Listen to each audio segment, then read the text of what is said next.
Have you told your friends that you see ghosts? Oh, absolutely not. Gina Rodriguez returns in Not Dead Yet. I'm back, baby!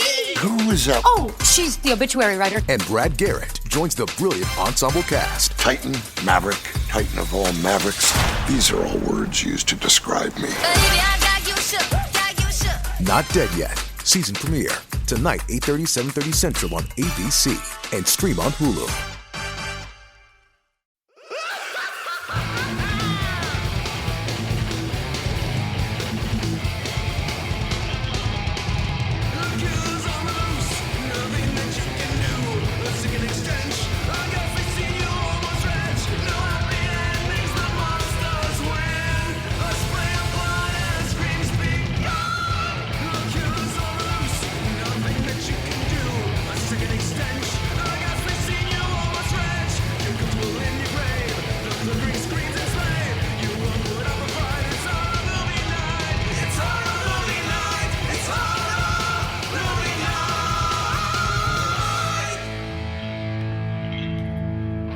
Hey guys, this is going to be the first of a couple interviews I'm going to drop for you guys throughout this week. I'll probably drop another one later on tonight, to be honest.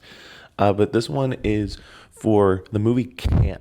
This movie is easily one of my top 3 of this entire weekend. It's currently pretty high up in my favorite films of the year.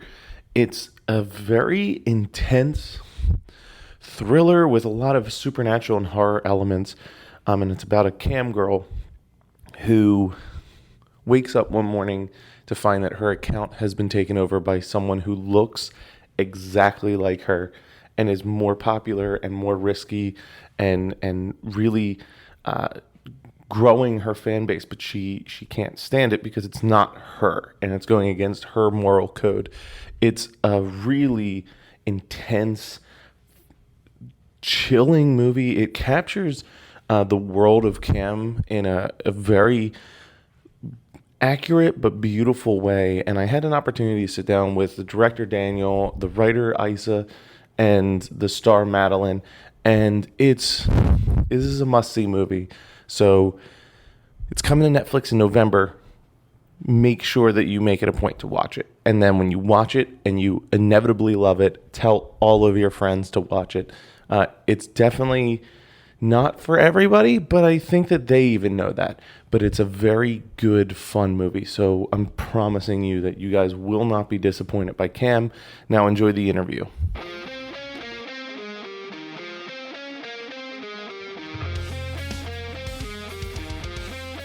If you guys want to just introduce yourself so the listeners can recognize the voices to the names. I'm Danny. Hi, I'm Maddie. I'm Isa.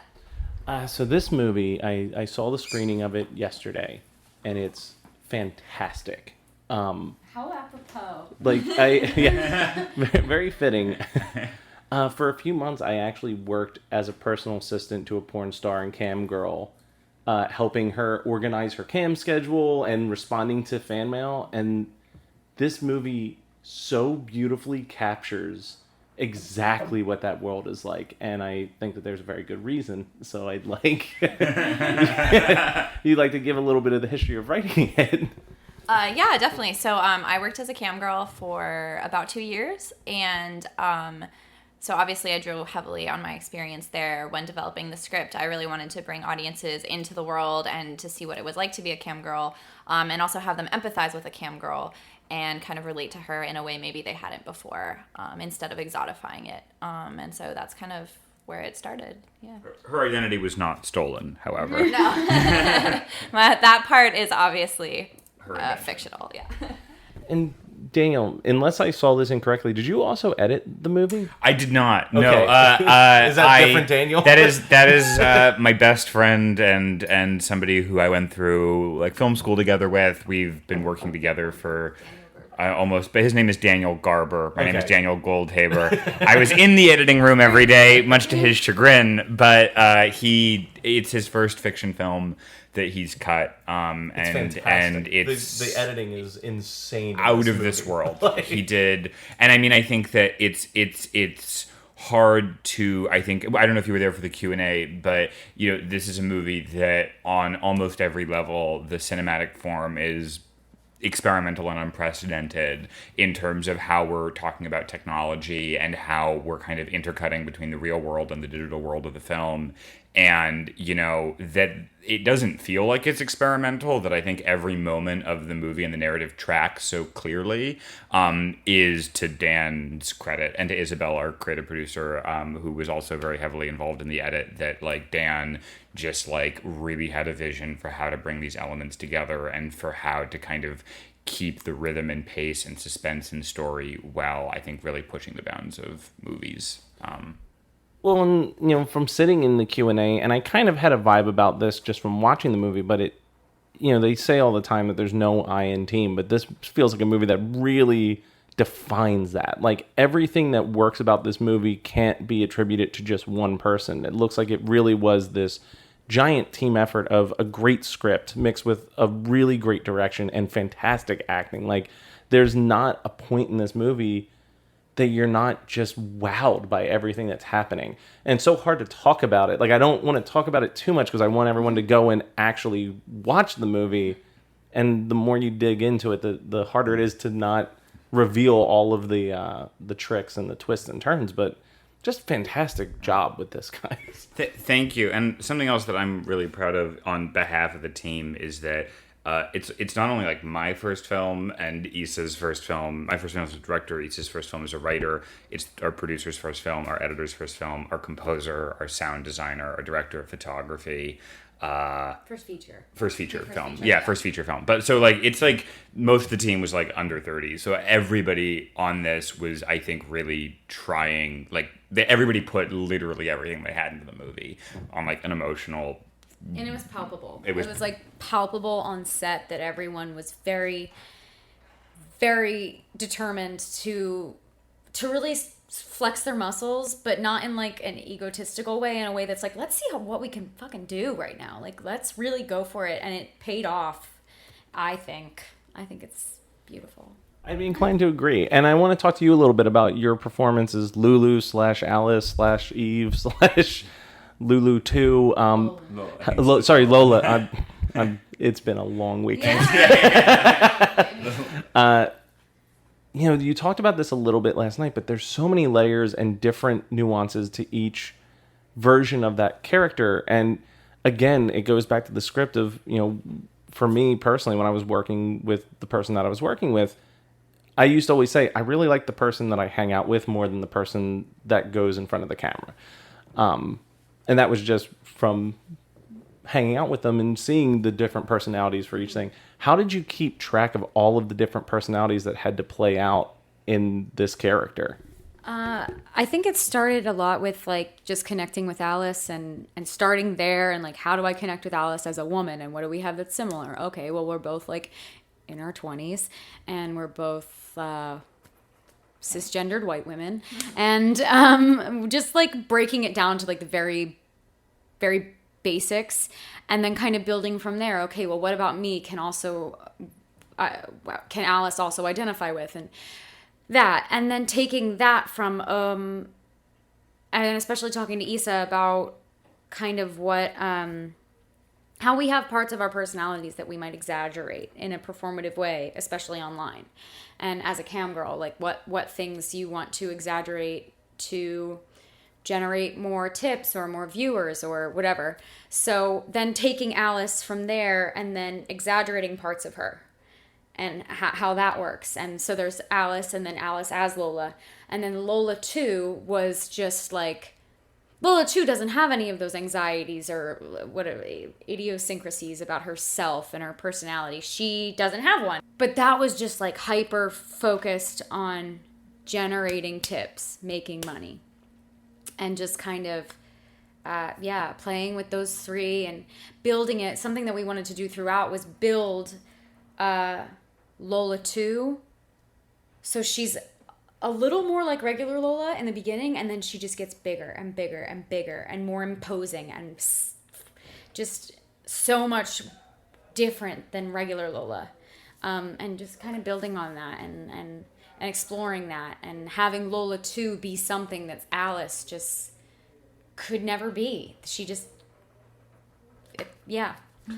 Maddie had this binder that was like, I'm going to keep talking about the binder, that was not only like the annotated script that kind of tracked, you know, who she was in which scene or which multiplicities of herself she was in any individual scene, but she also basically, I think, spent like months watching Cam and like, a lot of Cam. And like there were a lot of cam girls that we were drawing reference from, and then I think Maddie went and found people who she really liked, but broke down like the individual pieces of body language or, you know, verbal performance or whatever of those, and then kind of used that, I think, to construct personas, so that at any given moment when I would kind of give Maddie a note to remind her, hey, here's where we are in the movie, to, you know, I would see her like literally kind of take this cluster of body language and then either play it bigger or play it, but like the technical ability that she had put into, I think, constructing these characters on a minute kind of like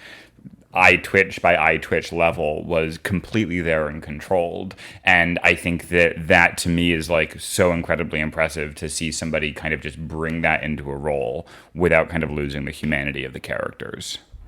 Well, I think that you know, the humanity of the characters is really one of the biggest things with this movie, is that it's never looking with a judgmental eye at any of the people in this industry.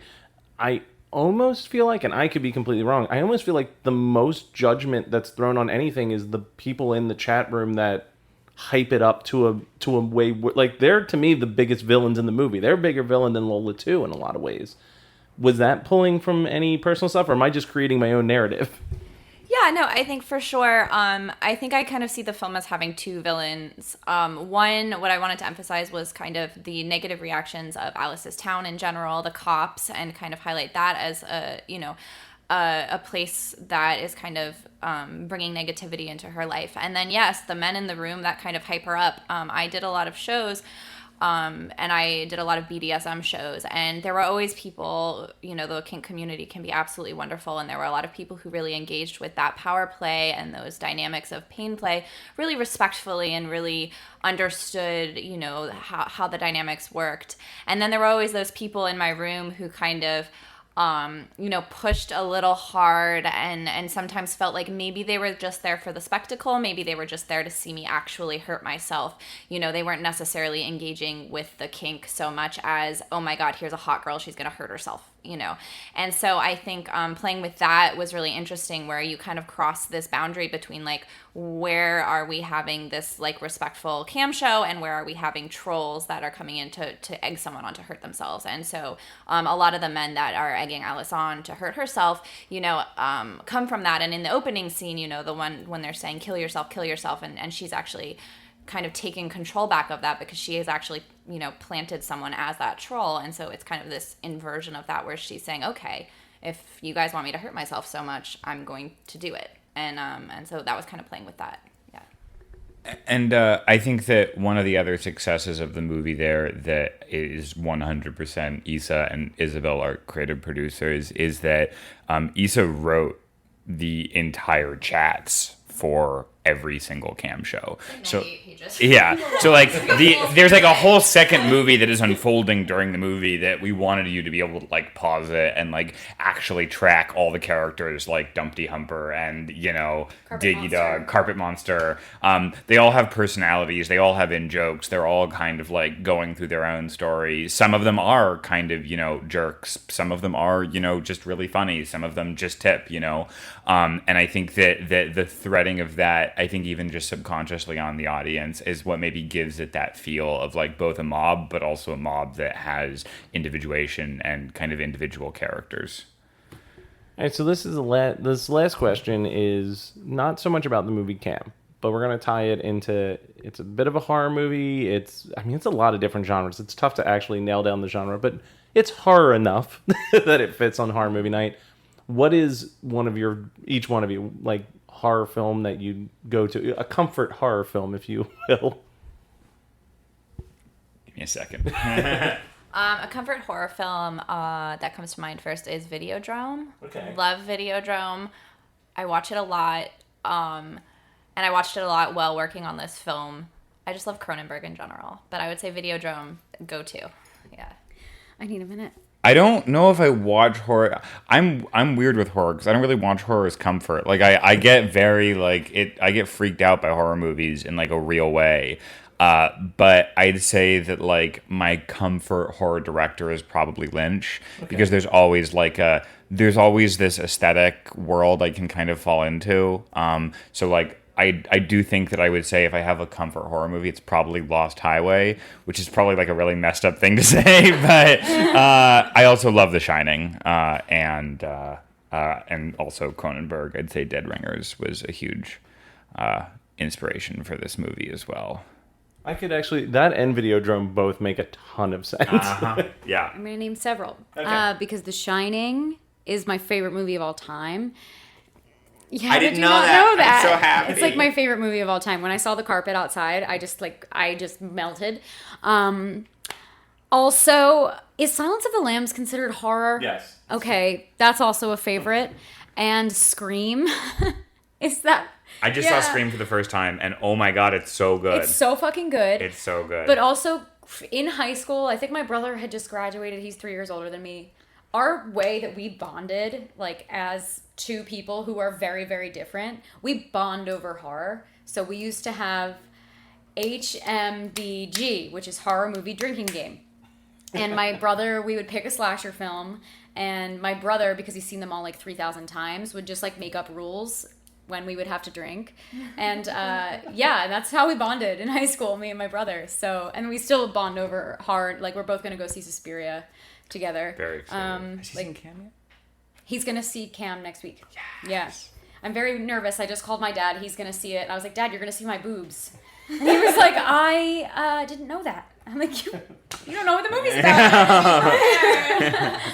Yeah. So, yeah, that's my answer. Sorry. All right. Well, and that's Cam. It's coming to Netflix soon-ish. November. Okay. So keep your eyes open for that. Thank you all so much. Thank you.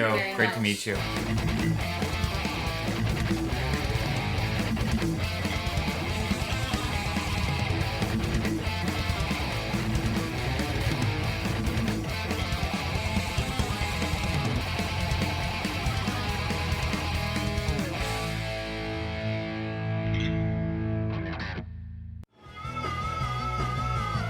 You're listening to the Geekscape Network.